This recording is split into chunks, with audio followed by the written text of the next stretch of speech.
കൊടുവള്ളി ആക്രമണത്തിലെ പ്രതി ആട് ഷമീർ 30ഓളം കേസുകളിൽ പ്രതിയെന്ന പോലീസ് റിപ്പോർട്ട് വരികയാണ്. മറ്റൊരു പ്രതി അസീസ് 20ഓളം കേസുകളിലും പ്രതിയാണ്.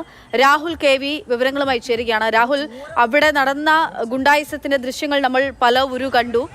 ഇവർ ഇത്രത്തോളം കേസുകളൊന്നും പ്രതിയായില്ലെങ്കിലാണ് അത്ഭുതപ്പെടാനുള്ളത്. ഇവർ വീണ്ടും ഇത്തരത്തിൽ അഴിഞ്ഞാടുന്നു സമൂഹത്തിൽ എന്നുള്ളതാണ് മറ്റൊരു പ്രധാനപ്പെട്ട കാര്യം. ഈ കേസുകളിലൊക്കെ അവർ ശിക്ഷ അനുഭവിച്ചവരാണോ? അക്ഷയ, തീർച്ചയായും ഞെട്ടിക്കുന്ന സംഭവം തന്നെയാണ് കൊടുവള്ളി വെണ്ണക്കാട് ഉണ്ടായത്. അതും സ്ഥിരം കുറ്റവാളികളായ ആളുകളാണ്, ക്രിമിനലുകളാണ് ഈ വിധത്തിലുള്ള ആക്രമണം നടത്തിയതെന്നുള്ളതാണ്. 3 പേരെ പോലീസ് കസ്റ്റഡിയിലെടുത്തിട്ടുണ്ട്. ആട് ഷമീർ, അസീസ്, അജ്മൽ എന്നിവരാണ്.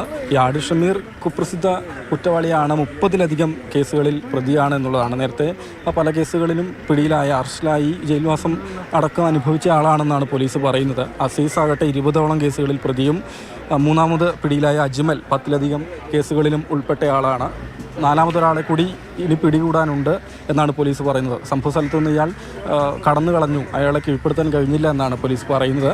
ബലപ്രയോഗത്തിലൂടെയാണ് ഈ പ്രതികളെ 2 പേരെ, ആട് ഷമീറിനെയും അസീസിനെയും പോലീസിന് പിടികൂടാൻ സാധിച്ചത്. അജ്മലിനെ ഈ സംഭവ സ്ഥലത്തിന് അടുത്ത് വെച്ച് തന്നെ പോലീസ് പിടികൂടുകയായിരുന്നു. മടവൂർ മുക്ക് എന്ന് പറഞ്ഞ സ്ഥലത്ത് വെച്ചാണ് ഈ ആട് ഷമീറിനെയും അസീസിനെയും പോലീസ് പിടികൂടിയത്. ഈ ദൃശ്യത്തിലേക്ക് പോയാൽ പ്രതികൾ സഞ്ചരിച്ച കാറാണത്. 5 കിലോമീറ്ററോളം പോലീസ് പിന്തുടർന്നു. ആ സമയത്ത് രക്ഷപ്പെടാൻ ശ്രമിക്കുന്ന സമയത്ത് പല സ്ഥലങ്ങളിൽ ഈ വണ്ടി ഇടിക്കുകയും ചെയ്തു എന്നാണ് ഉദ്യോഗസ്ഥർ പറയുന്നത്. 3 പോലീസ് ഉദ്യോഗസ്ഥർക്കും പരിക്കേറ്റിട്ടുണ്ട്.